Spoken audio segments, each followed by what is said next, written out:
Alright, what's going on, everybody? Welcome back to the channel. Thanks for taking the time to be here. If you've seen the title, you know what this video is about. 2026 Ford Mustang Shelby GT500.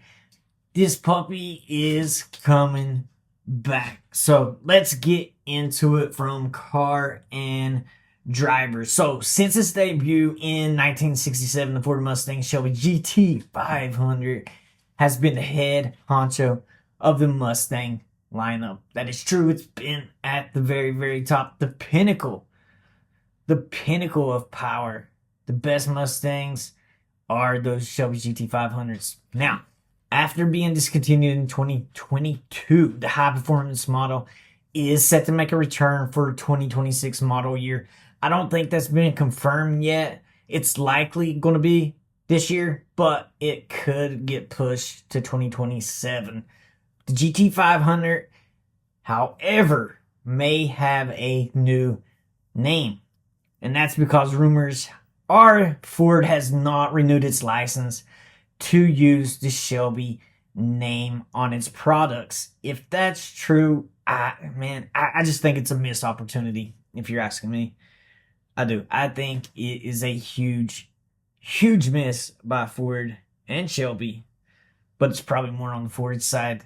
Shelby has already been making 350s and Super Snakes, so if it becomes a Shelby, it's a pretty dang good secret, but I don't see it happening. Now, the company's also filed a trademark this year, the Dark Horse Boss. That trademark was made in Europe, and here in the US, Boss has been made. So, not sure what badges are going to be on it, but we do know that the GT500 will be built on the latest S650 Mustang platform, likely featuring a supercharged V8, a host of track-focused upgrades, and a pair of signature racing stripes as always. Here's why this is important. The Shelby GT500 is going to bridge the performance gap between the Dark Horse Mustang and the GT-inspired Mustang GTD. Now, the Mustang Dark Horse is like $70,000 plus. The GTD, well over $300,000. So this new Shelby GT500 is going to fit in between. It's likely going to have more power than the Dark Horse, but of course it's going to cost a lot less than a GTD. As for the platform, the 650 Mustang that debuted in 2024, it will be on the S650 platform. Now, the infrastructure, yes, the S650 did use the infrastructure of the S550 Mustang, but it has a stiffer chassis, a retuned suspension, quicker steering ratio, and of course it has the new styling. Don't know how you feel about the new style. It hasn't grown on me yet. I do like the back end. I really do. The front end, I think, needs a lot of work. Don't even get me started on the inside. Anyway, powertrain. Let's talk about it. This could get interesting because there were leaked documents earlier in the year, this was 2025, that suggested it could be a new engine, codename Legend. Now, that is a great name for an engine. But the last GT500 featured a less potent version of the supercharged 5.2-liter Predator V8 that has 815 horsepower in the Mustang GTD, and a version of the Predator is also found in the F-150 Raptor R. So a retuned version of that engine is likely, but predictable option. The GT500 could also swap out the 10-speed automatic from the Dark Horse for a dual clutch transmission, just like the previous model. Now, personal gripe here, but I think another miss, besides the Shelby, would be bringing this GT500 back without manual. I own a GT350 manual.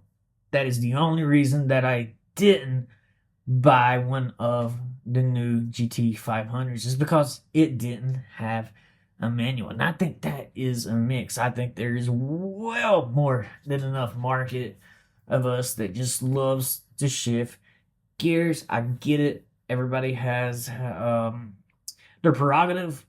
Some people like to go straight in line. Some people like to take it in track and do drag racing, and that's great. But I hope there is a manual option. So, a less realistic but far more exciting pick could be the modified version of Ford's supercharged 7.3 liter the big Megazilla V8 truck engine.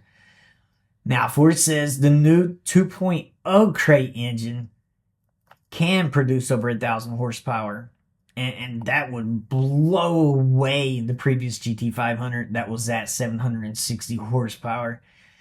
Man, that would be awesome. That would certainly spark some conversations, but I don't know if it's going to happen. I just don't know if they will put that out there. And the big thing is they're going to have a challenge. But let me talk about the competition first. So you had a Chevy Camaro Z L11LE, and you also had the Dodge Challenger Hellcat Red Eye. And with those models now out of the picture, the new GT500, you know, what's going to be the competition? I mean, you have the Corvette Z06.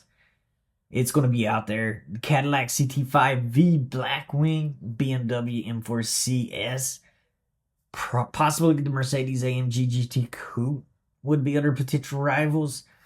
So I don't know how I feel about the competition. And Dodge has been taking steps of kind of coming back, but not a V8, as most of you know. They came back with a V6. So, but here's the tough part for Ford. As a result of the GTD still in the top dog position in the Mustang lineup now, you know, that's going to be a tough position for Ford of making this GT500 special enough to merit the name without overshadowing the expensive pinnacle model in the GTD now. You know, if Ford gets overly concerned with preserving the GTD's value, this GT500 could be a flop. And I hope so much it's not a flop. If Ford does divert from the Shelby name, and I mean, all sources out there say it's going to happen, it will have to find a new moniker that will be accepted by the Mustang faithful. There have been a lot of conversations about the Dark Horse being used. I'm not a big fan of it, but I don't mind it. But again, I think them not using Shelby, man, that was a huge mistake. A huge mistake. I think they'll regret that. And we've seen Mustang sales the last few years. They are the lowest they've been, I think, ever. So they definitely lost steam compared to the last launch of the S550. So could be interesting. What about the price? The price, we don't know. It's probably going to be over 100,000, but we'll have to wait and see. And just in case, if you haven't seen any of the pictures of the prototypes, here they are. I think this is one of the most recent ones that we're seeing. And this is going to be, it's currently on Edmunds, but it's pretty buckled up. As you can see there, there's several others that are available. Definitely looks like 20-inch wheels. Tough to tell. Back end covered. They have the front end covered. Very tough to see. But we've also saw them, as you can see here, they've been driving a prototype with a convertible. Now, the last GT500 from 2020 to 2022, there was no convertible. And as you can see here, this one has a convertible. So it looks like we're going to see a GT500 with a convertible. Will be very interesting to see. There's a bunch of renders. If you want to come over here to Google, just type in 2026 Shelby GT500 prototype, and you can get a better look at all these pictures. But I'm definitely interested in what everybody has to say. What do you guys think we're going to see? Will we see it this year? Will they have a manual with this option? Will they have a GT500 and GT350 equivalent? Will we see two new ponies? Hard to know for sure, but definitely want to hear what you guys think about it. Thanks for taking the time to check out the channel. We're going to be doing more videos like this, so always appreciate your support. Like, share, make sure you comment, and we'll catch you on the next one.